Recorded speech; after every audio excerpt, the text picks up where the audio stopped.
Mustafa Muhammad sallallahu alaihi wasallam.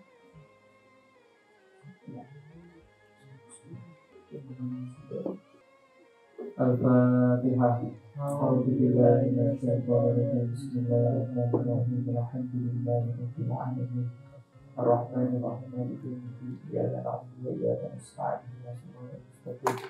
Shiratal ladzina an'amta 'alaihim ghairil maghdubi 'alaihim waladdallin. Bismillahirrahmanirrahim. Qala al-musannif rahimallahu wa nafa'ana bihi wa bi ulumihi fid dharain amin. Faslun ayada faslun ada utawi iki faslun iku ana pasal suci. Pasti jatut tasyahudi ihda wa isruna khamsun zaidatun fi akmalihi wa sita asyrota fi aqallihi. Pasti jatut tasyahudi utawi piro-piro tasdide tasyahud utawi piro-piro tasdide bacaan tasyahud.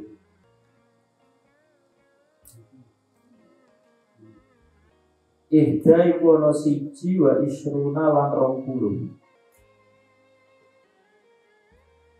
Jadi kalau kemarin kita sudah membahas mengenai tasdid yang ada di suratul Fatihah, yang mana satu tasdid pun tidak diperbolehkan sampai ketinggalan. Kalau ada satu huruf yang tidak terbaca dari surat Fatihah, maka bacaannya dianggap tidak memenuhi syarat. Kalau tidak memenuhi syarat berarti dianggap tidak sah. Begitupun juga dengan tasdid yang ada di bacaan tasyahud. Jadi tasdid ini nggak boleh dikorupsi meskipun hanya satu. Di tasdid ini harus benar-benar ketika kita membaca tasdid itu memang benar-benar ada. Ida iku ana siji wa isruna lan 20. Berarti tasdid yang ada di bacaan tasyahud itu ada 21. Omsun utawi 5 zaidatun iku tambahan. Di akmalihi ing dalem luwih sempurna-sempurnane tasyahud. Kalau tasyahud itu dibaca secara sampurna berarti nanti ada tambahan 5 tasdid. Wasita asyrota utawi 16 tasdid. Di aqalihi iku ing dalem luwih sithik-sithike tasyahud. Jadi kalau dibaca secara minimal itu nanti hanya ada 16 tasdid. At-tahiyatu utawi at-tahiyatu iku alat ta'i. Jadi at-tahiyatu maksudnya utawi tasdid lafal at-tahiyatu alat ta'i iku ing atase huruf ta wal ya ilangnya. At-tahiyatu. Nah, dulu itu waktu zaman saya masih kecil ya, dulu itu kalau ngaji itu belum ngetren qiraati ya.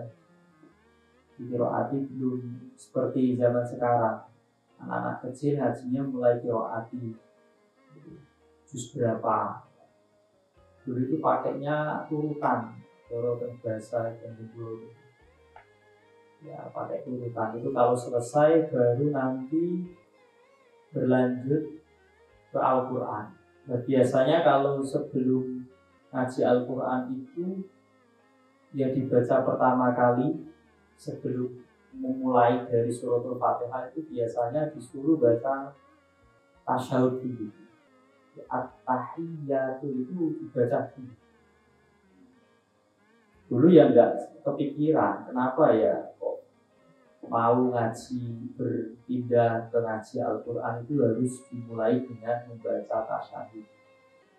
Ternyata ini ada kepentingan yang sangat penting sekali, yaitu berkaitan dengan bacaan di dalam sholat kita. Karena selain suratul Fatihah, selain qiraatus suratul Fatihah, itu bacaan di dalam sholat yang memang menjadi rukun sholat itu ya tasyahud. Tasyahud dan nanti ada sholawat ke Kanjeng Nabi Muhammad SAW. Pokoknya ya bacaan di tasyahud akhir itu. Dan surat Al-Fatihah. Selain itu, rukun-rukun sholat itu didominasi oleh rukun-rukun yang berupa fi'li, berbentuk perbuatan. Ya, kayak kemarin ya, di yang bacaan ya Allahu Akbar, takbiratul ihram. Kemudian suratul Fatihah, baca surat yang hukumnya sunnah. Ketika kita ruku membaca tasbih juga hukumnya apa? Sunnah. Tidak menjadi rukun yang rukun gerakannya. Jadi mayoritas rukun di dalam sholat itu berbentuk gerakan, berbentuk fi'li, ya. Sehingga dulu ketika Kanjeng Nabi Muhammad SAW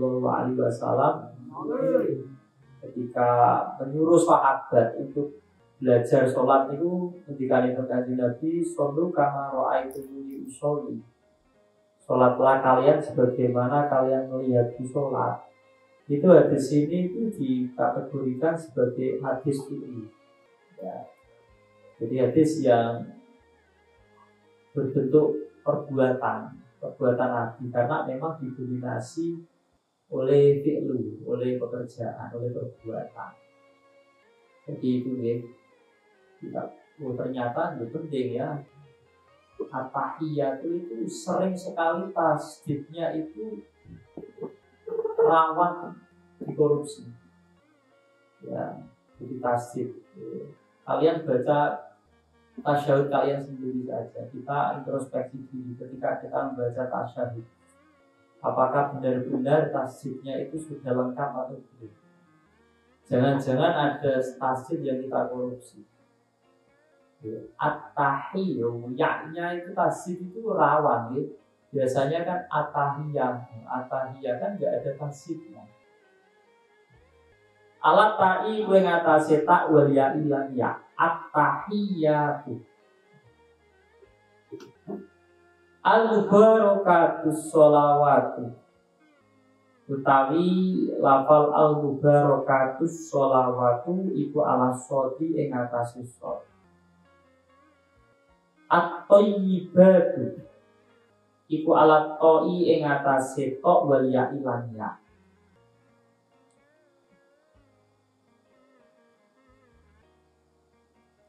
Lillahi ala lamil jalalati iku ing atase utawi lafal lillahi iku ala lamil jalalati iku ing atase lame lafal jalalah di Allah, lamil jalalah.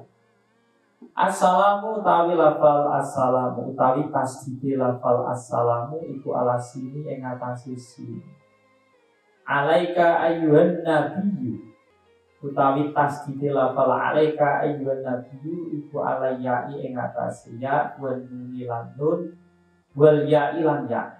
Ya yang terakhir yang ada di lafal an-nabiyyu. Wa rahmatullahi iku ala lamil jalalati ing atase lame lafal jalalah. Wa barakatuhu, kemudian assalamu warahmatullahi wabarakatuh, kemudian assalamu ala sini iku ing atase sini. Alaina wa ala ibadillahi iku ala lamil jalalati ing atase lame lafal jalalah. As-solikina iku ala shodi ing atase huruf shod. Asyhadu alla ilaha iku ala lami alifin iku ing atase lami alif. Jadi lam alif ya. Iku ala lamin alifin iku ing atase lam alif. Asyhadu Allah ya kan. Illallahu ala lami alifin iku ing atase lam alif. Wala bil jalalati lan lami lafal jalalah. illa ali Allah. Wa asyhadu anna ala nuni iku ing atase huruf nun. Wa asyhadu anna pasti itu. Muhammadan Rasulullah, Muhammadan Rasulullah. Muhammadan kemudian Rasulullah. Alamini Muhammadin iku ing atase mini lafal Muhammad wa ala ro ilan ing atase ro. Muhammadar ro. Wa ala lamil jalalati lan ing atase lamil lafal jalalah. Nah ini berarti nek pas kalian tasyahud, ketika membaca tahiyat itu benar-benar harus diperhatikan bacaannya. Tasdid-tasdid yang ada di bacaan tasyahud itu harus kalian baca. Jangan sampai kemudian ada tasdid yang terlewatkan. Jadi mocone ora asal kesusu ya. Ya harus benar-benar, ya berarti ketika kalian membaca dalam rangka agar tasdidnya itu tidak sampai ketinggalan, itu bukan berarti mocone itu pelan-pelan, itu enggak. Yang penting kalian itu benar-benar bisa memastikan bahwa bacaan tasyahud kalian itu tasdidnya sudah lengkap. At-tahiyyatul mubarakatus sholawatut thayyibatulillah. Assalamualaikum ayyuhan nabiyyu. Biasanya yang rawan-rawan kelewat itu yang ya itu. At-tahiyyah. Makanya kalau di bacaan suratul Fatihah itu kayak iyyaka na'budu wa iya. Itu yang rawan-rawan biasanya terlewatkan. Faslun ayada faslun tasdidatu aqallis sholati ala nabiyyi arba'un. Tasdidatu aqallis sholati utawi pira-pira tasdide luwe pendek-pendeke utawa luwe sithik-sithike wacanan sholawat.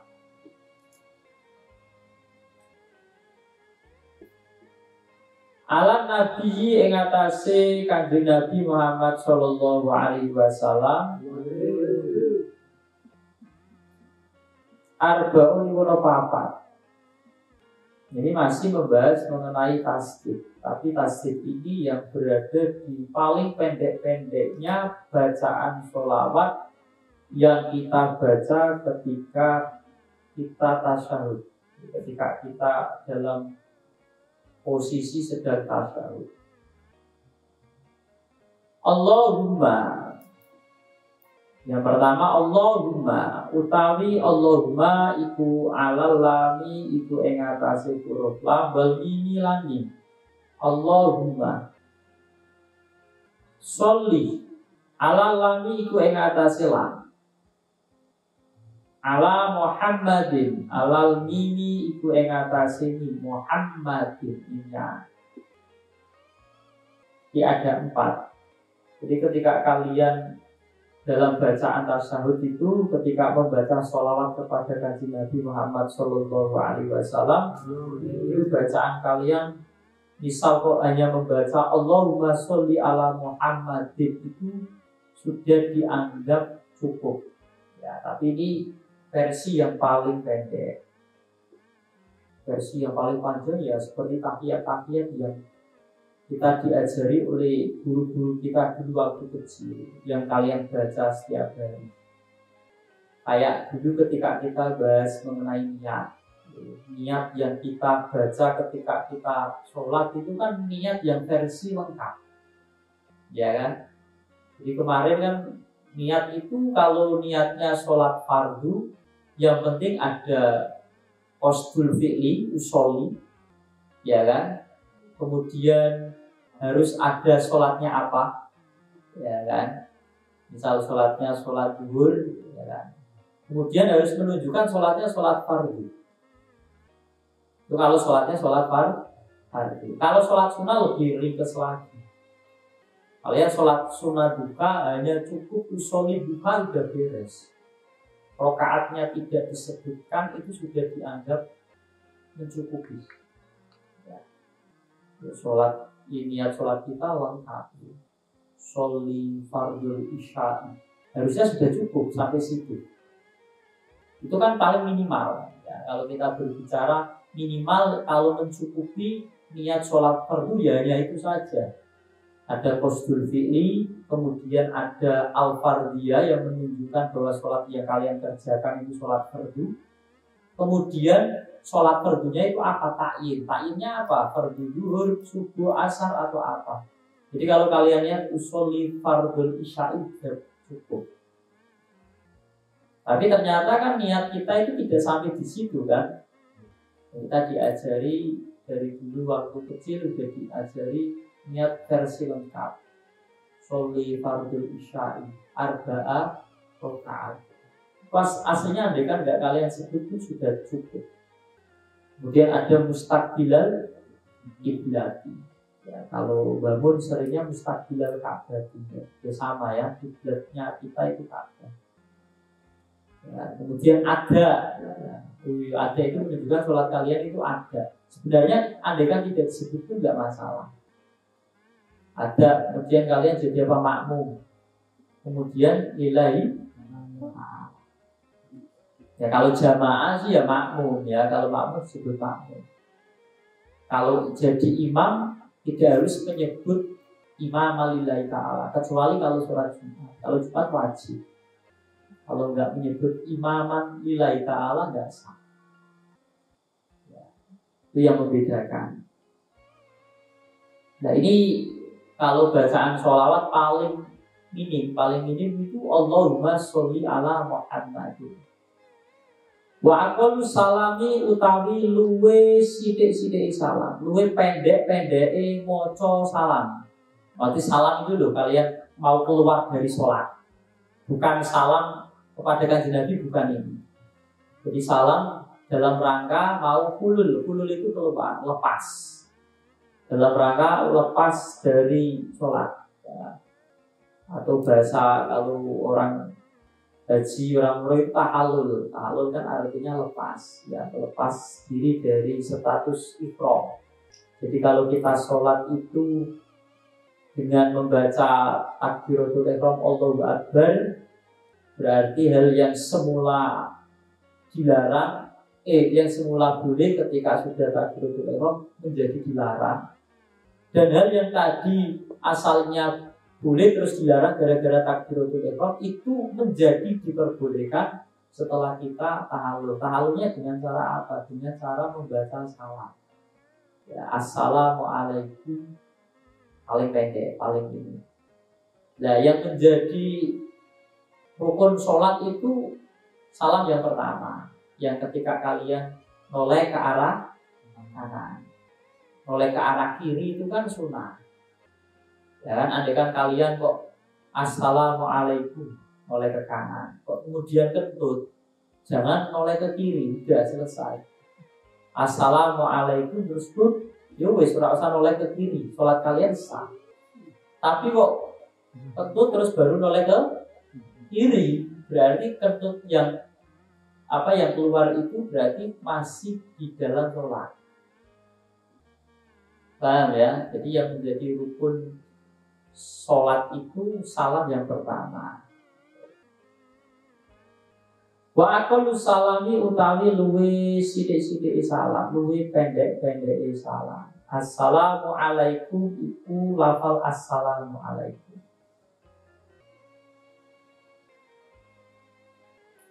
Jadi misal kalian tambahi assalamu alaikum warahmatullahi wabarakatuh.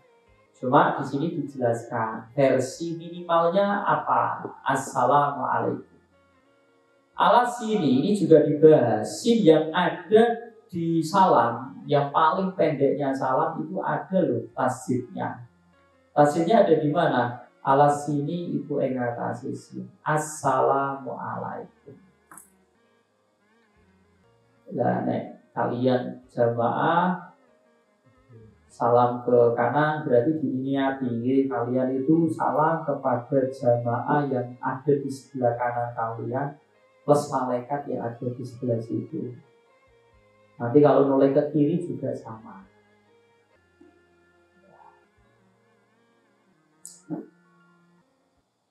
kayaknya penting ya di siswa itu gini dicek ya wacana ya wacana Fatihah karo wacana tahiyat yo dicek ya hanya perlu ada pengecekan biar betul-betul bacaan tasyahud kalian ini benar-benar tidak ada tasdid yang tertinggal. Dan perlu diketahui juga jadi ada beberapa bacaan itu yang kalian itu harus dengar sendiri. Jadi kayak kemarin takbiratul ihram Allahu Akbar itu kan telinga kalian harus dengar. Ya. Jadi yang namanya qiraah itu kan ada yang sifatnya sirri dan jahri. Ada sirriya, ada yang jahriyah. Kalau bacaan alon itu minimal kalian dengar. Ya, kalau bacaannya jahr berarti orang lain dengar.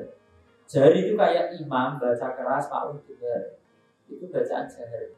Kalau kalian baca kayak takbiratul ihram al-fatihah itu kalian harus dengar sendiri loh ya bacaan kalian. Tidak cukup mulutnya hanya gerak-gerak kok tanpa mengeluarkan suara. Kalau nggak ada suara nggak disebut qiraah. Paham ya? Jadi kadang itu ada orang nyun sewu ketika sholat itu tidak keluar suara yang minimal dia sendiri dengar. Ya memang itu ya. Pokoknya apa yang guru. Jadi mungkin saja kan ada orang yang cukup yang penting kan batinin enggak. Dalam hal qiraah itu bacaannya harus didengar oleh dirinya sendiri. Itu baru kemudian disebut dengan bacaan yang sifatnya sirri, qiraah sirri. Kalau jariyah itu nanti orang lain dengar. Nah, ini juga perlu diperhatikan. Hal-hal yang kelihatannya ini sering luput.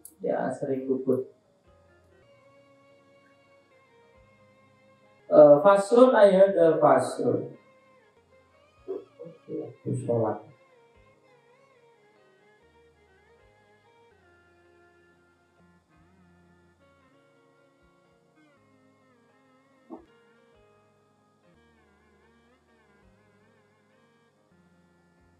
Awqatus sholati khamsatun.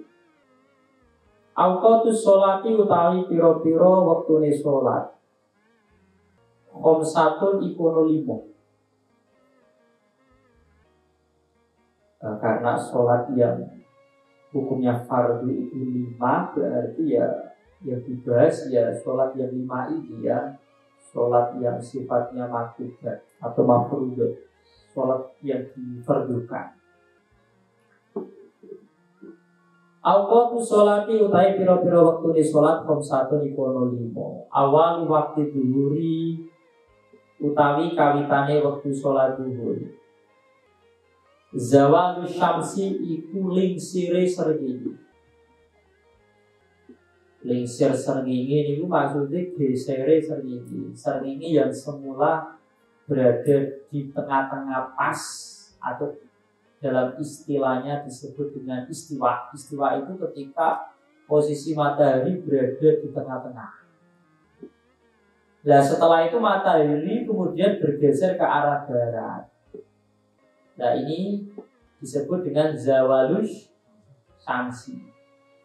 Karena enten tiang poso. Wong poso itu ketika sudah zawalus syamsi, dalam bab siwakan itu menurut Imam Syafi'i sudah dimakruhkan siwakan. Sejak kapan itu? Sejak zawalus syamsi. Berarti kapan? Ya pas duhur. Kita lebih familiar dengan duhur. Nah waktu duhur itu mulai zawalus syamsi. Karena sampai tak alasannya kenapa kok terus ya. Jadi ada salah satu dari hadis Nabi Muhammad Shallallahu Alaihi Wasallam jelaskan lahulufu famiso ini indallahi atyabu min rihil miski.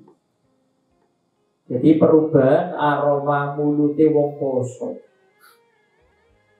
ku bagi Allah lebih wangi dibandingkan minyak misik. Minyak misik itu minyak yang paling wangi.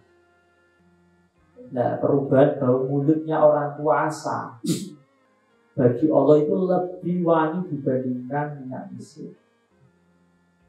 Nah, perubahan mulut itu kan puncak-puncaknya kan ya pas siang-siang itu. Ya, pas siang-siang itu pas berubah. Nah, itu nggak boleh kalau menurut Imam Syafi'i. Nggak boleh, itu dianggap bagi Allah itu lebih wangi dibandingkan minyak misik. Tapi kalau madhab lain ya enggak. Ya kalau bau mulut yang tidak enak saja itu bagi Allah lebih wangi dibandingkan minyak misik, harusnya logikanya ya kalau misal kok siang-siang sikatan itu kan jadi tambah wangi kan gitu. Berarti ya lebih wangi lagi. Wong ambune ora wangi wae bagi Allah lebih wangi dibandingkan minyak misik, apalagi nek wangi. Lebihannya seperti itu. Yaitu ya ada perbedaan istihad di kalangan Imam Madhab.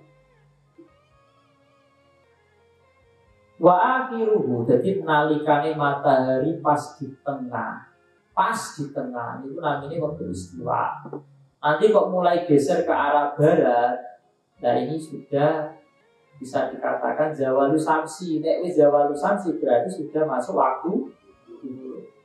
Wa akhiruhu utawi akhire waktu zuhur. Masiru dzilli syai'i iku dadine ayang-ayange suwiji-wiji. Mislahu dadi iku mislahu sepadane syai'.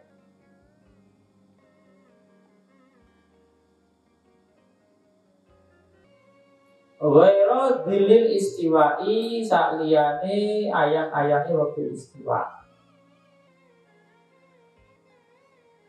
Maksudnya kan, ini waktu istiwa, ayang-ayang waktu istiwa nggak usah dihitung ya. Jadi maksudnya ya kan, zaman dahulu untuk mengetahui waktu sholat itu menggunakan media matahari, media rembulan, pokoknya media alam, tata surya. Makanya dulu ketika ada perdebatan bagaimana hukumnya mempelajari ilmu falak, ya, padahal ada larangan orang itu mempelajari ilmu nujum, ilmu perbintangan. Tapi kalau ilmu tentang bintang, ilmu tentang yang kita kenal dengan ilmu falak, itu kalau kita gunakan untuk mengetahui waktu sholat, untuk mengetahui sudah masuk atau belumnya bulan, sudah terlihat hilalnya atau belum, itu maka sangat penting untuk dipelajari ya, karena ini bisa memudahkan kita untuk mengetahui hal-hal yang berkaitan dengan waktu ibadah. Contohnya ya waktu sholat ini, dulu kan ketika belum ada jam pengen tahu ini sudah masuk waktu zuhur atau belum, itu kan medianya menggunakan matahari. Makanya ketika ditanya waktu zuhur itu mulainya kapan, jawabannya ketika matahari itu bergeser ke arah barat. Waktunya berakhir kapan? Ketika kita menaruh satu benda di bawah cahaya matahari, di bawah sinar matahari, kok kemudian benda itu mengeluarkan bayangan dan bayangannya sama dengan bendanya, besarnya sama, panjangnya sama, maka waktu sholat zuhur itu sudah dikatakan berakhir. Dulu itu harus ngecek waktu itu dadak metu masih naruh benda masuk waktu hulu, itu wis keluar waktu hulu. Dan sekarang kan sudah ada jam, berarti jam ini memudahkan kita untuk mengetahui waktu sholat. Karena ketika orang nelayan mengetahui satu arah, itu juga bisa dengan cara melihat bintang, rasi bintangnya bunyi kayak rasi bintang itu penceng, berarti arah selatan. Dulu itu ilmu perbintangan yang diharamkan itu karena digunakan untuk meramal. Koyo sampean mesti pernah yo maca koyo kuwi lho. Zodiak gitu loh. Dari keberuntungan ya, zodiaknya misal apa niku Sagittarius. Dari keberuntungannya hari apa? Kan enten kan ya. Terus ono karir ya kan, terus asmara. Ya, ini yang tidak boleh kita yang kemudian dilarang itu loh, untuk meramal seperti itu. Tapi kalau digunakan sebagai perantara untuk mengetahui misal waktu ibadah, awalnya kapan, keluarnya kapan, itu sangat penting sekali untuk dipelajari. Ghairu dilil istiwa, jadi kalian naruh benda, besok praktek wae sampeyan kalau ya. Misal ya kalian naruh benda asar itu jam kalau kurang asar daerahnya lali negara-negara asar jam berapa? Enggak, waktu masuk asar itu jam berapa? Jam 3 kurang kan? 3 kurang 10 menit ya. Nah itu kalian coba pas waktu itu keluar berakhir, kalian naruh benda. Nanti bendanya akan sama, bayangannya akan sama dengan bendanya yang kalian taruh tadi. Makanya kalau untuk urusan waktu sholat itu nanti berubah-ubah. Ya kan, kalau yang pengen ngerti ini, kadang isyae misal isyae jam itu kurang 10 menit. Ya kan, itu enggak terus paten terus itu kurang 10 menit enggak. Ya kan, makanya yang kalian beli pun di bawah kan ada kan ya jadwal waktu sholat. Nek poso kan biasa kan ya, poso kan biasanya kalian ngecek. Ya ini bukunya jam piro, jam 6 kurang seperempat.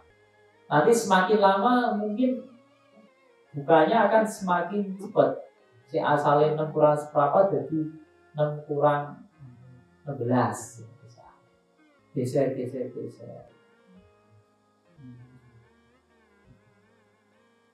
Nah, kenapa kok yang dibahas pertama kali itu duhur?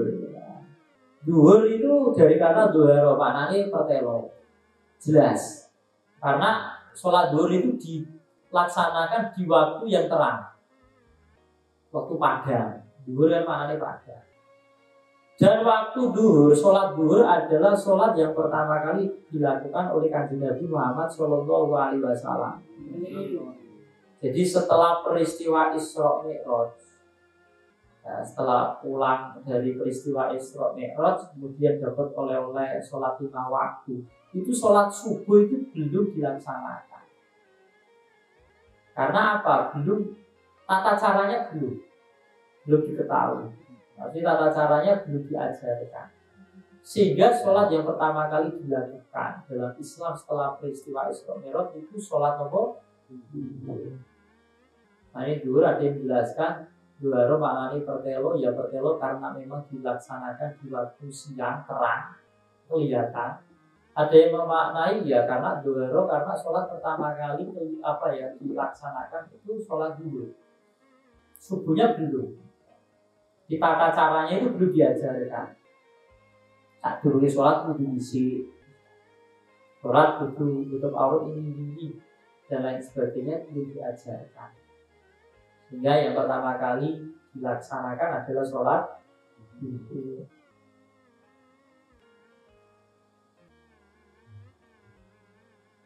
Lah enten salah setunggal hadis nih. Dan salah itu kita belum marom enten. Niku enten penjelasan nek dalam kondisi sangat panas sekali, dhuwur-dhuwur panas. Niku ada kesunahan melaksanakan sholat duhur ngenteni rodo adem. Al-ibradu biduri sunatun. Sholat ngenteni adem, sholat zuhur niku sunah. Nek cara ning Mekah ngono kan panas. 50 derajat misal pas siang pas terik. Itu ada kesunahan nunggu rada adem. Nunggu rada adem ora nunggu asar loh ya. Malah biasa. Jadi nunggu rada adem dengan pertimbangan apa? Jadi orang itu kalau dalam kondisi sangat terik dengan kondisi yang rada adem, itu sholat itu bisa dipandang untuk menarik kekhusyuan itu lebih bisa mendatangkan kekhusyuan yang dalam cuaca tidak sangat terik. Makanya yang menunggu rada adem. Tidak misal yo kadang yo kados ini gue ngomong sing nilai sholat dulu itu selalu adem sedikit. Tapi tetap ada hadis tetap Abdullah amal as-sholatu fi awal waktiha. Termasuk sebaik-baiknya amal itu di sholat di awal waktu. Jadi sholat di awal waktu ya oleh fadilah sholat di awal waktu. Terus sing pas kondisi cuaca panas nunggu rada adem ya oleh kesunahan karena tadi ya nunggu rada adem. Ini faktornya nunggu adem loh, nek dhuwur pas adem yo berarti yo bisa adem ya. Awal wakil asri, bisa adem. Awal wakil asri walau alam.